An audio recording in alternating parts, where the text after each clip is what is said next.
statements. I want your heart. I want to eat his children. Praise be to Allah. I gotta be on my you drunk, Mike. You relax. You relax. Tyson's critics say it's always been this way. But Iron Mike disputes that idea. He says most of his acting out is the direct result of his 1992 conviction for raping Desiree Washington. Hello, my name is Desiree. We recently sat down with the ex-champ in Miami. Are you happy with life now? Not really. Why not? I don't know, it just sucks. You know what I mean? It sucks. Got this stuff hovering over my head, and as long as you have that stuff, and if you are a decent person, it'll never come to the surface. The Pulse decided to take another look at that key event in Mike Tyson's life. So did you do this? Did you rape her? No, I ain't raped that slimy bitch. Outbursts like that make it hard to accept that Tyson's wounds aren't self-inflicted. Anybody else having fun like that, it was just young boys having fun. But me, I'm a big black rapist. Big, strong, black young kid wants some. She says no because he's an ape, so he hits her with his club, drags her by her hair, and rapes her and do as he wants. So that's the stigma I'm left with. All that I've been in life. I've been a lot of things, but I'm going to be left with the stigma of being a rapist. Whatever the public thinks of Mike Tyson, the fact remains he was tried and convicted in an Indiana... To say that Mike was portrayed in that manner, and that so it's easy for a woman to say that he raped her when he didn't, because he had that reputation. I don't really know what he was trying to do, but I know it didn't work. Looking back on the trial, Tyson agrees. My representation thinks I'm a monster. So if he thinks I'm a monster, what are these poor, ignorant bastards who I consider our jurors, my equals, who never stole a loaf of bread, my equals, whose mother never, ever had to sell some to their children, my equals, of course. They're going to convict me. That's exactly what the jury did. After 9 hours of deliberations, Mike Tyson was guilty of rape. Anything you can tell your supporters, Mike? Tyson was eventually sentenced to 10 years in prison. 6 years were suspended. But was justice served? When we come back, some jurors now have reasonable doubt. Looking back, do you think Mike Tyson had a fair trial? Looking back, no, I think his representation was very poor. And one of Desiree's old boyfriends adds a new twist to the story. After the sex, she was very, she went to the bathroom, and when she came out of the bathroom, she was coming out crying, very scared, and she kept on saying to me that sex before marriage was against her religion and her father was going to kill her. We'll tell you why the jury never heard his testimony. Mike Tyson melted down when he was labeled a convicted rapist. Many thought that fit a man so unpredictable and violent. But did the jury hear everything they needed to know? Was there any way he could be innocent? New information is surfaced. Greta Van Susteren continues her Pulse exclusive.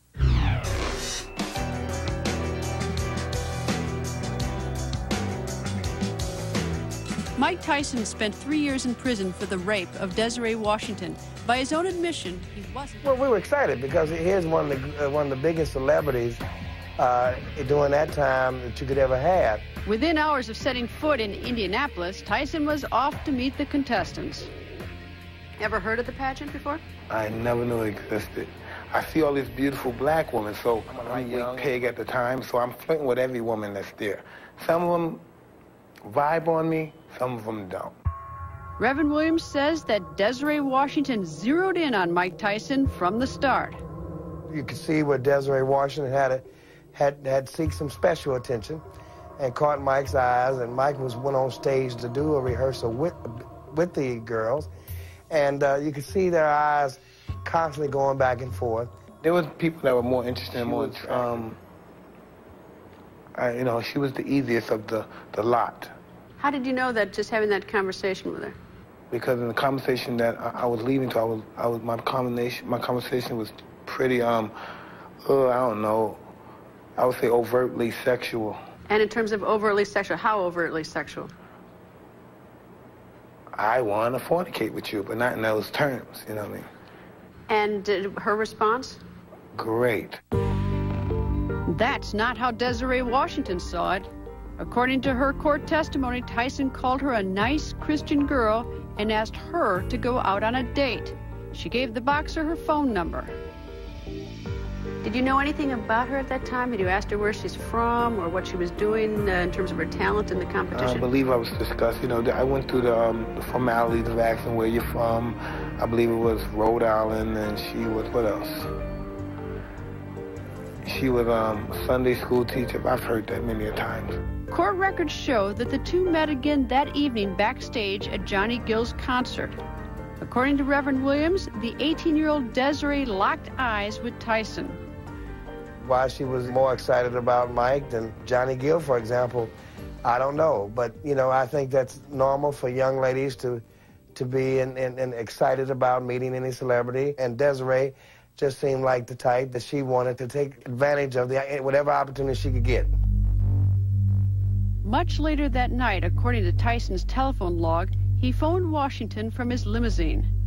It was 1:36 in the morning, and Desiree had just tucked herself into bed. Did you say, even in that initial phone call, when you called her from the car, did you say that, you know, we want to go back to my hotel or anything like that? Yes. My objective was to try to hang out with her, and whatever's necessary, I guess the objective was to fornicate with her, then I'll leave, and that's what I planned on doing. Right, so when you're in the limousine with her, tell me what you were doing. You know, how far did it go? I think I'm kissing on her and I'm fondling her in the car. And we're getting aroused, and then I'm ready to go upstairs. So I have the limo driver. He served his time in prison. Still, he continues to claim he had consensual sex with Desiree Washington. She has always maintained he raped her. The Pulse contacted Washington. She said no to our request for an interview. She also turned down our offer to respond to Tyson's comments. Why do you think she said you raped her? Because she's a sick, money-hungry. She's really a bad person. Now, I know you may not want to hear this when we're talking the case. I'm up. You know what I mean? I got issues because of dealing with this for 3.5 years. I got some issues. You know, I'm pretty violent.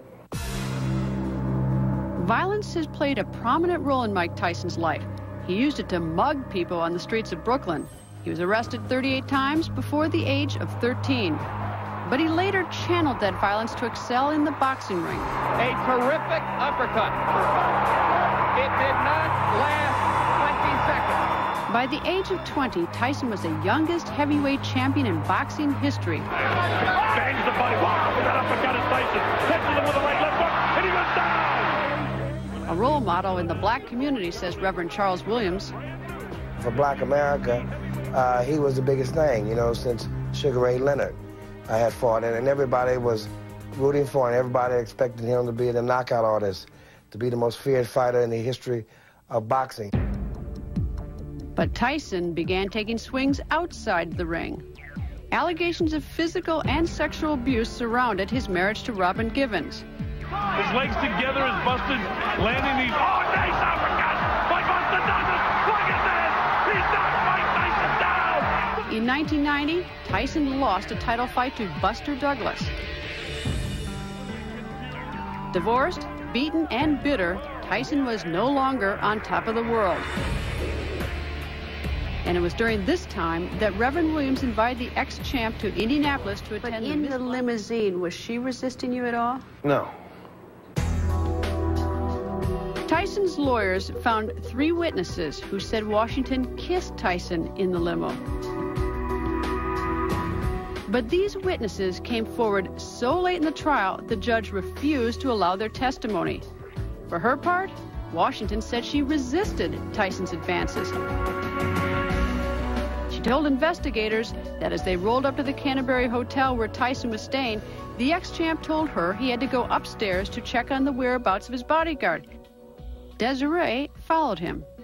What do you think at that point, when you got out of your limo, what do you think was in her mind was going to happen when you got upstairs? Well, obviously I was hoping that she would say she wanted to have sex with me. Desiree Washington and Mike Tyson had sex inside that hotel room. That much is certain. But was it consensual sex, as Tyson claims? 911 police emergency. Yes, I'm calling to report a rape. The cops didn't think so. You know him well, or is this somebody you just now met? It's someone that's like famous. Coming up, the prosecution goes on the attack. Maybe you want her to go upstairs and make out with him. Does that make it okay when he rips your clothes off of you? I think not. Tyson's defense takes aim. I think that Desiree was not consistent.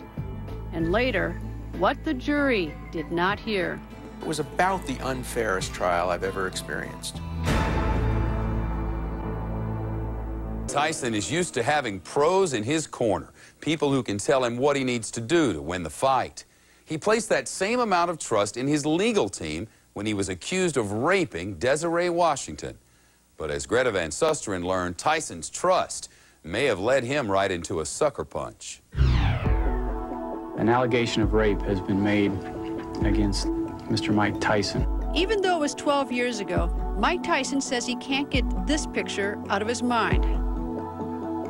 Do you replay in your mind the trial at all? Do you replay her testimony? Oh, this is just a lying, reptilian, monstrous young lady. I used to hate her guts, and she put me in that state where I don't know. I really wish I did now, but now I really do want to rape her and her mama. I know you don't like to hear that, but no, I don't I'm like in to that hear state that. I now. admit I don't like to hear that. Mike Tyson appears to be the kind of client who lawyers have not found easy to control. As the case headed for trial, attorney Vincent Fuller had a lot to deal with. Tyson's promoter, Don King, hired Fuller. Judged by your peers in the due process of justice. But why him? Fuller was a high-priced attorney from a white shoe Washington law firm, not a street crime specialist. Vince Fuller, your lawyer. What kind The fella, I didn't know anything about legal stuff. I'm with Don King, right? This guy, Don King, I'm glad you got into that. Don King's a decent man, supposedly. He's a piece of shit. Because this guy got him out of a tax lawsuit. He's going to get this guy to handle my particular rape involvement. And man, please. Full disclosure, back in 1992, I was asked about this kind of attack on Vince Fuller by Mike Tyson. And in that interview, in essence, I said it's not uncommon for a defendant who's lost a trial to turn on his trial counsel. Did he talk to you at all? I mean, did he sit and maybe come visit you and talk to you about the case at all? Listen, can I tell you something? He cared more about me going to jail than he cared about the bugs he stepped on his way to his job. We asked Vincent Fuller to talk about this case. He told us he didn't wish to appear on camera. Instead, we tracked down another member of the defense team, Jim Voiles, a top lawyer in Indianapolis. How do you describe the rapport that Vince Fuller had with Mike Tyson? Oh, I think it was kind of like father-son relationship. I think Vince really liked Mike, and I think Vince tried to put himself in a position of representing Mike in a way that he believed was appropriate at the time. Many of Tyson's supporters, like Reverend Charles Williams, disagree. I think Vince did not do that great of a job. And I felt like in this city, we don't sit well with bringing in outsiders. If there were an insider, it had to be Tyson's prosecutor, Greg Garrison, now host of a talk show in Indianapolis. I wish he were more of what they would call in the House of Representatives a blue dog. He's not enough of one. He's a homegrown street lawyer, brash, quick on his feet. That might have made a difference with me. I mean, I think it would have shown her character as being a little different. All the defense has to do is raise a reasonable doubt, and in this case, the reasonable doubt would have been about the credibility of Desiree Washington. The jurors didn't have it then, but some do today. Dave, I know that you came in here with some reservation. Not that you necessarily think he's innocent, but some reasonable doubt. Still got it? Yeah, I'm not 100%. The only thing that here bothers me is the fact that the information that we were not given. Would that make a reasonable doubt? So you have reasonable doubt? Reasonable doubt. You could have gotten out a year earlier from prison if you said you did it, right? Yeah. And?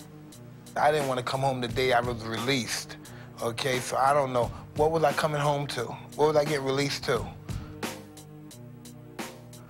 just think, man, this is always going to be hovering over my head, something I did not do. If I did anything I did, right, I hit that guy in Maryland, those two guys, let me keep my felony for that, because I'm wrong. I hit those people.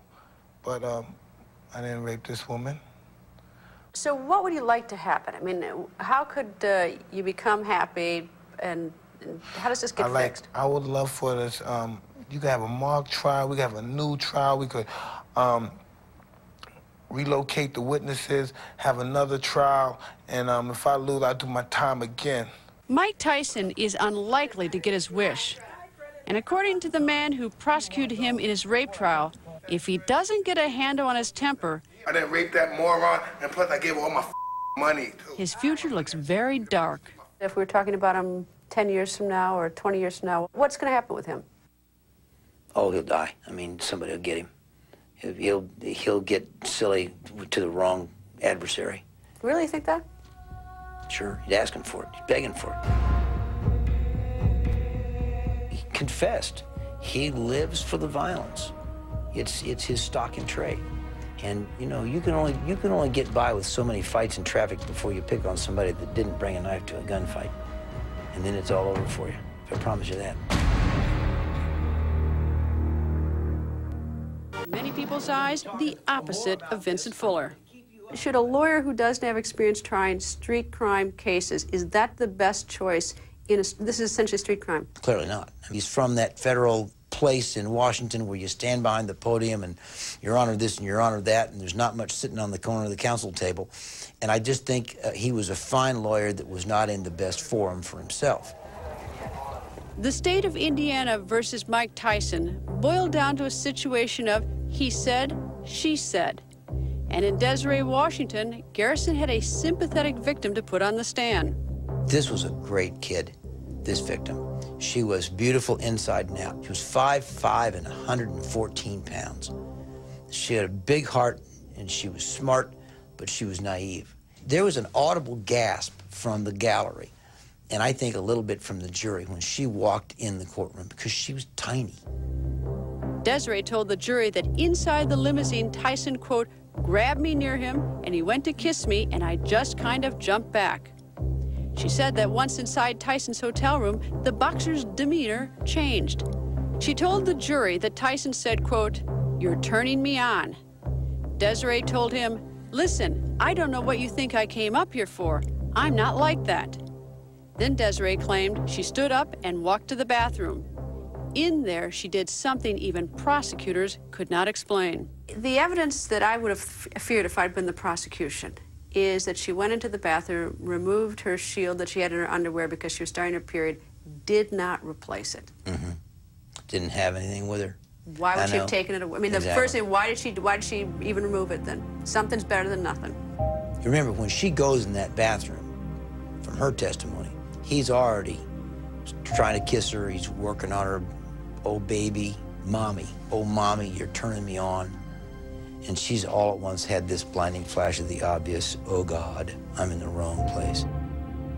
She did what women have done since there were restrooms. Off to the John. To some critics, Tyson's defense team didn't make enough of this incident.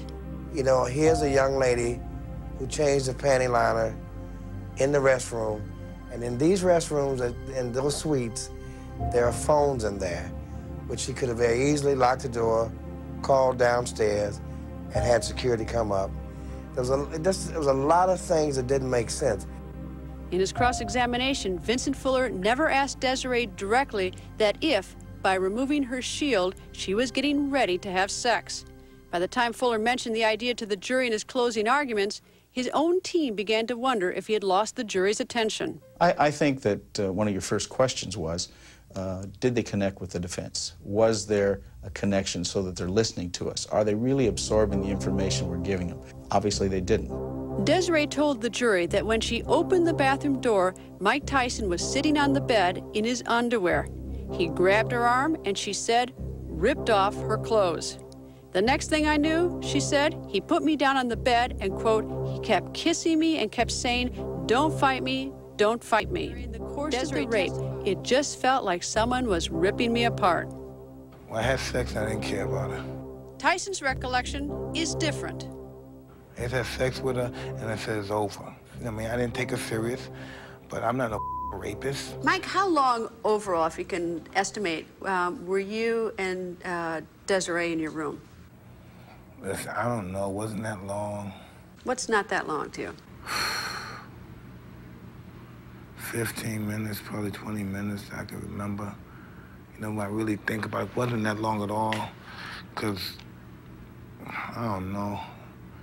We didn't have sex. There was no real marathon love-lust situation. And when she went to leave, did you leave with her? No, I just went to bed. Was there any suggestion of her spending the night? Yes. The defense argued that Desiree was no innocent victim. They painted her as a gold digger who must have known that Mike Tyson wanted only one thing from her, sex. Well, I think that Desiree was not consistent with what occurred that night. I think that there may very well have been intercourse, and I think there may very well have been a consensual intercourse that maybe in her mind became inconsistent after that and became an act of rape. Why would she do that? I don't know. The prosecution wasn't buying that argument. His testimony was that he invited her to stay the night. Matter of fact, she said, after he had done this to me, he had the gall to ask me to stay all night. Well, if you're a gold digger, if you're looking to get in the big boy's pants and to have all the glitz and glamour of being Mike Tyson's woman, which is better for you, to get walked to the car or invited to stay the night? I said to the jury, that's a touchdown. If she was a gold digger and she gets invited to spend the night, cha-ching. The trial ran for 2 weeks, and the prosecution presented several key witnesses to help them build a sequence of events. This was a case that fit together logically. We had medical and forensic evidence that was compelling. I mean, this kid was sore. She was hurt by this. We had a gynecologist that came and testified as to the injuries that were sustained by her. We had the guy that examined her in the ER. People that have consensual sex just don't have these kinds of injuries. Witness after witness described Tyson as a sexual predator. Some observers say that Vincent Fuller did little to discourage that image. I don't know if he was trying to use I had a few altercations, all right? Why? Because I was, you know, I lost hope. It's a different game. You don't care about living anymore. Mike had to walk around with that attitude, just like he did in the ring, that don't bother me, because I'm gonna kill you, type attitude to survive. And when he was released in 1995, survival meant trying to clear his name. Why does this case stick with you so much? I mean, in the sense that it's been more than 10 years, you've served your time. Why does this have such an impact on you? I don't know, man. You know, any case, you can get your dignity back, but for rape, no dignity, buddy. Taking some all these hoes out here, you taking that's not cool. That's not cool. To this day, Tyson maintains he got a raw deal in his first trial. But did he? There wasn't even a semblance of fair trial. Harvard law professor Alan Dershowitz represented the boxer in an appeal. The exclusion of witnesses was not fair. The exclusion of relevant evidence that would have shown the jury the whole picture was not fair. It was about the unfairest trial I've ever experienced. But what do the former jurors themselves say? The Pulse tracked down David Volley, Michael Weddick, and Beth Williver. Looking back, do you think Mike Tyson had a fair trial? Looking back, no, I think his representation was very poor. Beth? I would agree with that. As far as what I know now, I don't think that he got the representation that he deserved. Everyone deserves that. What about the decision to put Mike Tyson on the witness stand? Was that a good decision? I can tell you what was a god-awful decision, to put him on the witness stand after having him allowed to testify in front of the grand jury. Though the defense team still feels it did the right thing, the prosecution says allowing him to testify played right into their hands. We wanted him to see bad Mike. One time, anyway, this kind of behavior has not been tolerated, at least not in this county. We were very careful to consider the testimony that was given. And I think it was an accumulation of that testimony that, in the end, made for a very strong case. Each case has to be handled on its own. You have different evidence in each case. Obviously, we hope that it would encourage women who are victims of rape, date rape, or any other sort of rape to come forward. And hopefully they will think that the process works now. Jim Drucker was in the courtroom when the verdict was announced, sampling some of the reaction with his eyes, and now he can explain what he saw. Let's begin with Mike Tyson. Well, he came into the courtroom, Charlie, and motionless. He knew he had lost, I'm convinced, when he came in. He sat in his chair, rocked very slowly, looked straight ahead into an empty jury box, waiting for his lawyers who were coming in from another hotel. Mike Tyson, at least for the moment, has no passport. He still has his freedom, but for how much longer? We'll find out as the days wear on. Still to come on ESPN Chronicles, Mike Tyson, after 3 years in prison, a return to the ring. He took a bite out of Evander Holyfield's right ear. I mean, a bite.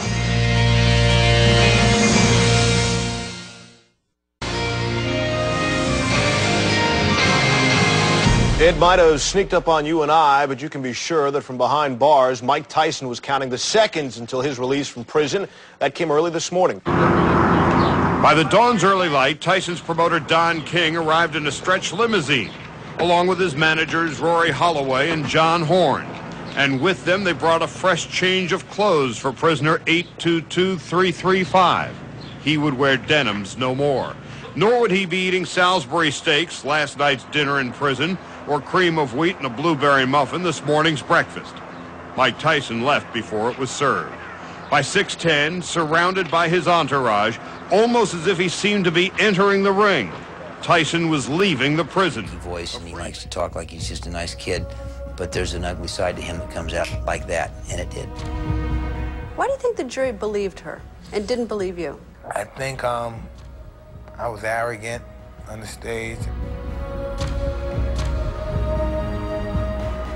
The way he looked the girls up and down. Oh, yeah, but other than that, Didn't do much for him.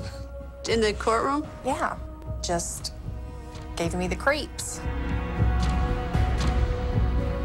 Then there's the 3 eyewitnesses the jurors never got to see.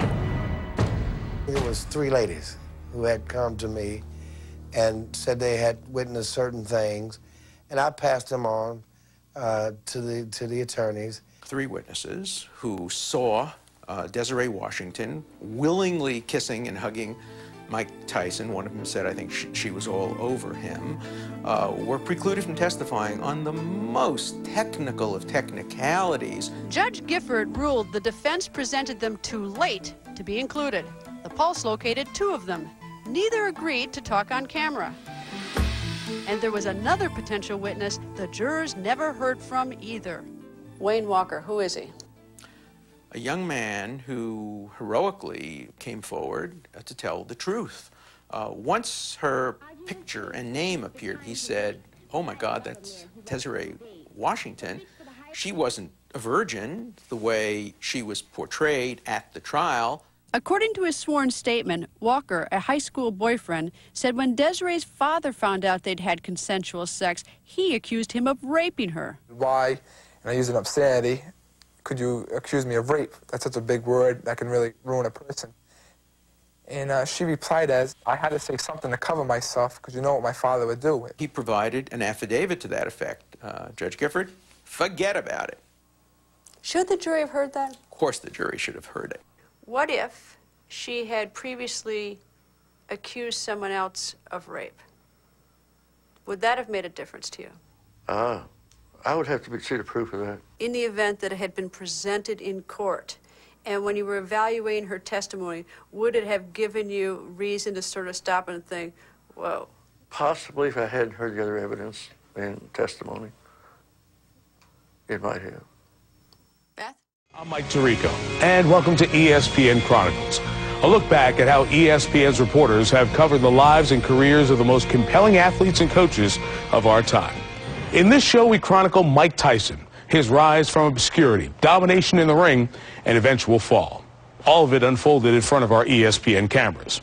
Now, back in 1985, those cameras introduced us to a teen phenom who hit with the power of a thunderclap. Tyson has been called by some the next great heavyweight. Now, how many times have we heard that? But this guy actually thinks he might have a chance. Although he's only 19 years old, he is unbeaten in 10 fights and confident. Whoever my manager picked for me to fight, they can't beat me, because if my manager thinks I could beat him, I think I could beat him too. And I don't care who they are. When they're in the ring, I'm sure I can beat them. Maybe if I look at them in the street and I get a little leery, but when they're in the ring, I'm sure that I'm going to be victorious. Tyson may be boxing's version of the refrigerator. 5'11", 217 pounds, and quite a punch. No one has gone past the 4th round on him. I don't know. I've been training for a long time. You know, I put a lot of time in this. And my manager and my trainers, you know, it's not easy. Everybody put in their share of the work, and the moldings look like it's coming out well. Partially due to one of Tyson's managers, Cus D'Amato, the same guy who trained Floyd Patterson. He knew me since I was a young boy, 13, and he raised me as this is the way I was brought up. No matter what happened, the show must go on. And you have to be a professional. I can't be a professional if I was to say I can't fight. I'm not a professional. I'm not a man enough. I'm man enough to go through any situation and take any downfall. Seems to have a little bit more than a punch, doesn't he? Steve Mark for ESPN. First time in 3 years. Tyson's motorcade went directly to the Muslim mosque in Plainfield, barely 2 miles from the prison. The caravan followed. He prayed for about 30 minutes, along with 200 others, including another former heavyweight champion who once came back after a 3.5-year layoff. He has taken into himself and taken upon himself the responsibility of trying to improve himself, better himself, represent himself in a more honorable way, carry himself in a way that he can have children and a family, to look upon his reputation as not as someone who had a terrible fall in Indianapolis, but someone who made a mistake, asked God's forgiveness, and wants to move on with his life. Following a brief reception, Tyson left the mosque, and the motorcade was on its way again. Mike Tyson is now on his way home to suburban Cleveland. Now, after regaining the WBC and WBA titles, the once invincible Mike Tyson lost again, this time to Evander Holyfield in November of 1996. Just 7 months later in Las Vegas, their rematch was marred by one of the most bizarre incidents in ring history. Once again, SportsCenter was there. Mike Tyson apparently completely lost it in the ring. He was losing the fight. He had lost the first 2 rounds, 10-9, 10-9 if you were watching our scoring at home. And in the 3rd round, in a clinch, he took a bite out of Evander Holyfield's right ear. I mean, a bite. There is a noticeable chunk missing from Holyfield's ear. I think he should be suspended. I become vulnerable because you attack somebody I love, like my wife and my mother-in-law, and that's the only way that you could get to me, because basically I'm a don't-care person. However, reports of wife-beating have surfaced again. Camille Ewald, Tyson's surrogate mother, discovered him in the car wreck. Mike likes his life too much to do that. Somebody's trying to destroy him, really. That's how I feel. Whether he's surrounded by caring friends and family or sycophants is not the issue. Is Mike Tyson healthy? That's the question tonight. I come from an abrupt environment. Of course, I'm gonna show my butt off a little, yeah. I'm gonna make a fool of myself, which I did. I've done a lot of things I'm not proud of. I think about it now, I even tremble, but it happened. There's nothing you can do about it. Good evening and hello, along with a stunned Bill Patrick. I am a shocked Chris Fowler. I think we're both just speechless. Yeah. To call it the biggest upset in the history of the heavyweight division almost goes without saying. I don't think it's enough. I think it's the biggest upset in the history of boxing, period. Just when you think you've got this sport all figured out, along Maybe in the comes history of sports. Buster Douglas. Maybe in the history of the world. Buster Douglas tonight in Tokyo knocked out previously undefeated heavyweight champ Mike Tyson. Yes, I said knocked him out. Buster Douglas takes the heavyweight title of the world. In the 10th round, he knocked out Mike Tyson, and now Buster Douglas is the man to beat in the heavyweight ranks. And we have some pictures of Tyson's reaction after he lost that fight. And here he is, obviously dazed. Look at his left eye, practically closed. We're going now to Eric Clemens in Tokyo. Eric? Douglas used the 12-inch reach advantage to perfection with left and right jabs that kept Tyson off balance. And by round 4, Douglas was landing left-right combinations that stung the champion, who for the first time in his career had a swollen left eye by round 5. The champion was rattled. Douglas had the Eastern fight crowd didn't have to go far to see Tyson, but they had to get there early. 25 of his first 26 fights were either in Atlantic City or his home state of New York, where, believe it or not, he was once targeted by childhood bullies. He talks about those painful memories in this SportsCenter profile by Charlie Steiner from 1987. This is the Brownsville section of Brooklyn, where Mike Tyson grew up. A field of dreams littered with broken glass. Being brought up in Brownsville at a young age, as you know, I've been corrupted with the bad crowd, and I met people, and I was in an environment where all the wrong things you did was the right thing. This is where Tyson went to elementary school, where he was often ridiculed about his lisp and his high-pitched voice. What used to bother me when I was younger, people used to take things from me. I used to wear glasses, and this guy, I don't believe, he took the milk, and you always had milk when you was a kid. He took the milk, and he took my glasses. And I wanted to get my glasses, but I was scared to fight the guy for some reason, because he talked tough. But something that he did was so cruel, and I was devastated. But he took my glasses, folded them up. It was a big truck. I think it was a lunch truck. He took the gas tank, opened, and put my glasses in the gas.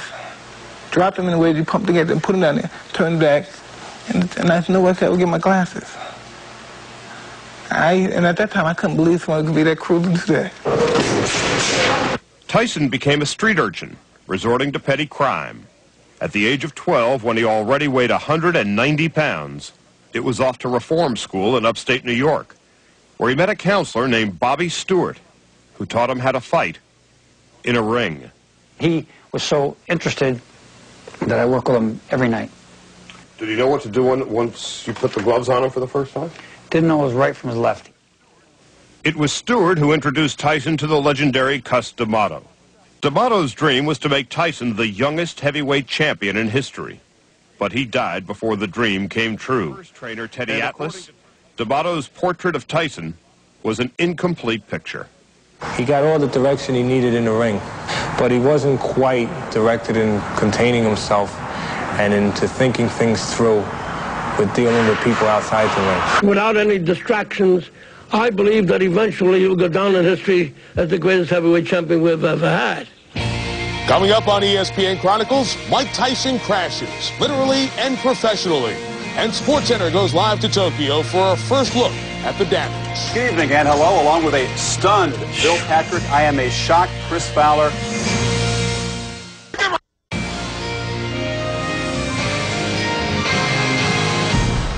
Is there a dark side to Mike Tyson? Last weekend's auto accident followed an argument with wife Robin Givens, in which Tyson reportedly told her, "I'm going to go out and kill myself." Not long thereafter, Tyson, not wearing a seatbelt, crashed his European sports car into a tree. The impact point was on the passenger side. Was it a suicide attempt? Tyson, the story says, suffers from a chemical imbalance and used to take medication, an imbalance that can unleash violence. The champion is under the care of New York psychiatrist Dr. Henry McCurtis. Only 2 weeks ago, Tyson took out former opponent Mitch Green with one punch outside a Harlem clothing boutique. Those around Tyson are largely in two camps. Robin Givens, mother-in-law Ruth Roper, promoter Don King on one side, manager Bill Caton and trainer Kevin Rooney on the other. The report is absolutely false as far as I'm concerned. You know, Mike Tyson doesn't have any mental problems per se, you know what I mean? I think, I've made this statement before jokingly, and I'm saying it now jokingly, but there's an ounce of truth to it. All fighters are a little crazy. Caton also refuted the account of Tyson's accident, calling it, quote, a pack of falsehoods and despicable lies. Tyson is a product of the mean streets of Bedford-Stuyvesant in Brooklyn, a fact never far from his mind. All my life has been Cus D'Amato and Kevin Rooney to hit without getting hit has been missing for more than a decade. His style, his head movement, be elusive. He's not doing the style the way it's supposed to be. He's just a puncher now. If he hits you, he'll knock you out. If you hit him, you allow him to knock him out. There you go. Where's the jab? That's it. Excellent. A trainer is going to be the only guy that has a chance to make this work. I mean, it's got to be a guy that's daring him to face failing and at the same time succeeding. You need a guy who can tell him the truth. That's the reason why I'm here. because he knows he's going to get the truth. And what is the truth? The truth is that you got to work hard in order for you to be what you want to be. You run the combinations nice, but you got to step around, though. You didn't know that? Excellent. One step at a time. I'm not rushing anything. I'm not racing to grab no title. I'm going my own direction now. I mean, maybe if I love fighting, if I don't love fighting. If I'm good enough to just fight and make tons of money and still beat the best people out, to let it be. I'm just Mike Tyson living my life. Still to come on ESPN Chronicles, Mike Tyson. Jeremy Schack goes outside the lines with Tyson in search of what was left of a once brilliant career. No, I'm not at square one. I'm at sub-zero. Mike Tyson has earned an estimated $300 million in the ring. Yet in August of 2003, he filed for bankruptcy. And a month later, sold his Connecticut estate for $4.1 million to rapper 50 Cent. From 2000 through 2004, Tyson's ring skills continued to erode, and he won only 4 of 7 fights. Perhaps the most telling defeat was an 8th-round knockout by heavyweight champ Lennox Lewis. Yet Tyson remained in the limelight, and in 2004, Outside the Lines revisited him in Phoenix, where as a shadow of his former self, Mike was determined to keep punching. The uniform always stayed simple. Plain black trunks, no socks, the image of a warrior armed only with his fists. It was the rest of his life that was so complicated. Hey, Mike! Mikey, baby! Now all the trappings are gone. The life Mike Tyson and finally built. finished the job with a vicious uppercut and 2 left-right combinations in round 10. James Buster Douglas had fulfilled what he called his destiny. I've always thought I could beat him. And I always thought I had the tools to beat him. You know, it was just a matter of getting in there and exploiting them and staying focused. And that's what I did tonight. Your guys knew me for years. I never cried or bitched about anything. Forgive my French. You know what I mean? I walk it like I talk it. You know what I mean? I'm just asking for a fair chance. You know what I mean? I don't mind. I lost before. Nothing's wrong with losing. I can handle a loss. First of all, Evander, let me ask you, are you surprised by the outcome? Well, not really surprised. I came into this fight with an open mind that I was going to fight the winner of the match, because my goal is to be the heavyweight champion of the world, not just to fight Mike Tyson, even though, you know, the money was depending on Mike Tyson. What do you think is the main reasons for Buster Douglas pulling this upset off? He kept Mike Tyson at bay pretty much from the start to the finish of this fight. Well, James Buster Douglas came in to win, and when an individual make up in his mind that he came to win, it's going to be a good fight, he had the skills that necessary and had the desire, and that was one to fight for him. All right, Evander, thanks a lot for being with us. Evander Holyfield joining us live here from the Tokyo Dome, and we'll have more updates on the biggest upset in heavyweight history. Let's go back to SportsCenter. Okay, thanks, Eric. Yeah, Holyfield might not mind being a little patient if he thinks Tyson can win a rematch. I mean, a lot more money for Holyfield. Sure, and Holyfield not surprised? Yeah. Yeah, come on. He's the only one in the universe. More unpleasant surprises were in store for Mike Tyson. 1990 was merely a prelude to a more serious defeat. Exactly 2 years to the day after the Buster Douglas fight, Tyson was beaten again. This time, it was in an Indiana courtroom where he lost something far more precious, his freedom. SportsCenter with myself and Chris Myers on the set was there. After 9 days of testimony and 50 witnesses, Mike Tyson was found guilty of rape. The 25-year-old former heavyweight champion's life forever changed on Monday night. Charlie Steiner has the story from Indianapolis. Here at the Marion County Courthouse, we were notified at 10:30 Eastern Time that a verdict was forthcoming. 20 minutes later, in fact, it did come. Mike Tyson guilty on all 3 counts. Maximum sentence of 20 years for rape, Class B felony, and 20 years each maximum, criminal deviant conduct, digital sex, criminal deviant conduct, oral sex. After the verdict was handed down, we received reaction from all over the place. We begin with the prosecution team. We've seen so many times recently where it doesn't matter what a superstar does, it's okay. He can brag about it in his books. He can demonstrate it in the public eye, and as long as it's him, it's all right. And I should be taken for some kind of evaluation.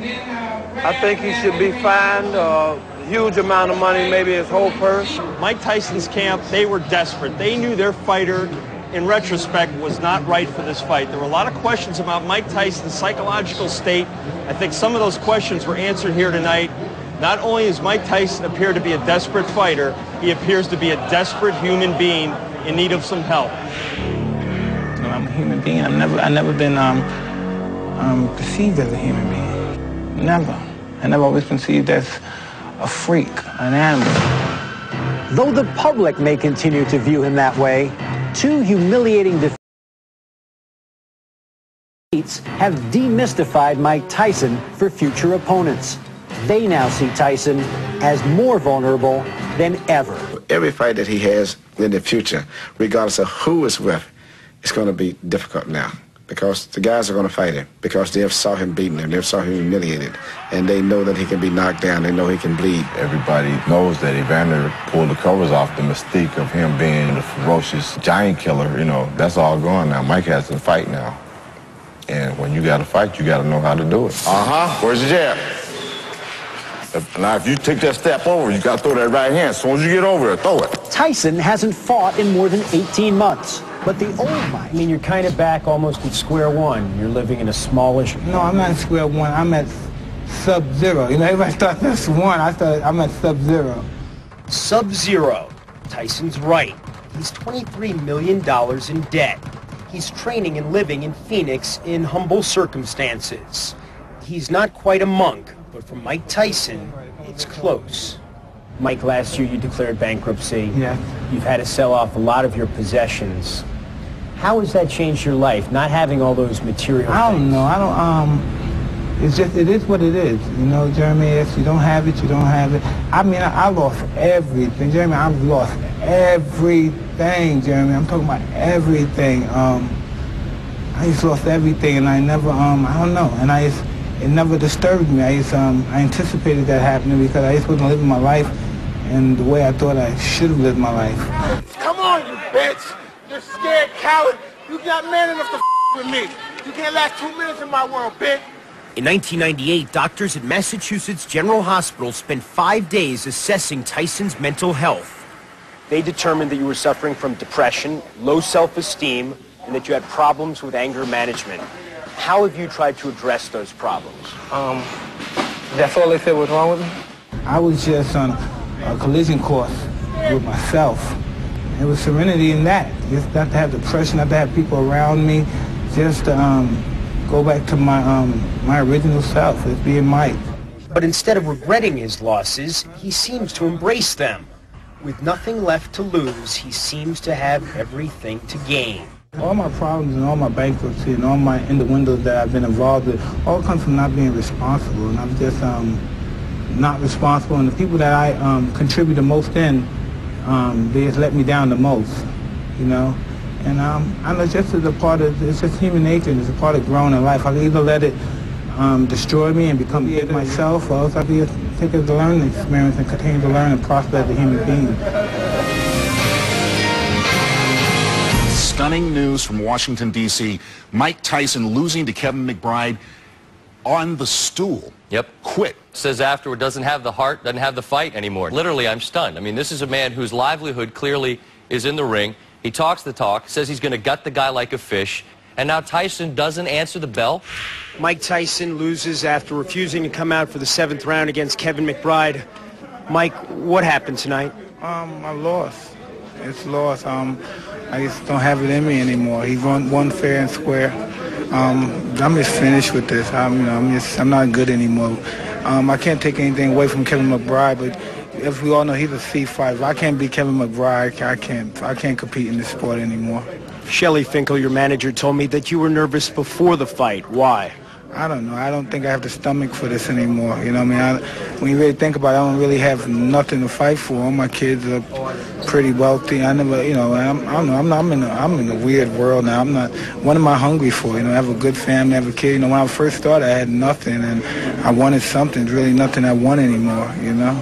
You came out punching, though, in every round. When did you realize that it wouldn't be enough? I don't know. I just didn't have the desire to continue fighting anymore. What happened exactly after the 6th round in your corner? I don't know. Jeff wanted to stop the fight. We didn't want to stop the fight, but Jeff wanted to stop the fight. Jeff is too sensitive when it comes to me. You know, I mean, he's sentimentally, even though he's a great warrior, legendary fighter, he's really sensitive and fragile when it comes to me for some bizarre reason. Why did you have so much trouble with Kevin McBride? Obviously, younger, stronger, taller man. I just can't. I used to realize I want to believe it, but I just realize I feel good, but I just realize I can't compete no more in this particular sport. That's just the truth. I just can't make any kind of excuse or anything. You've thought a lot about your legacy over the years. If this is the end, how will you be remembered? Hey, I'm just happy to be remembered. This is for Mike Tyson, basically over. I'm not going to continue. I'm not going to make a fool out of myself or embarrass the sport anymore. There's other up-and-coming guys. They need a chance to win and do well in this sport. My reign is pretty much over right now. From those early days of Thunder, Mike Tyson's fall has been a classic study in self-destruction. He stands alone now, hoping to redeem himself, not only as a fighter, but a human being. And ESPN was there to chronicle every step. Thank you for watching ESPN Chronicles.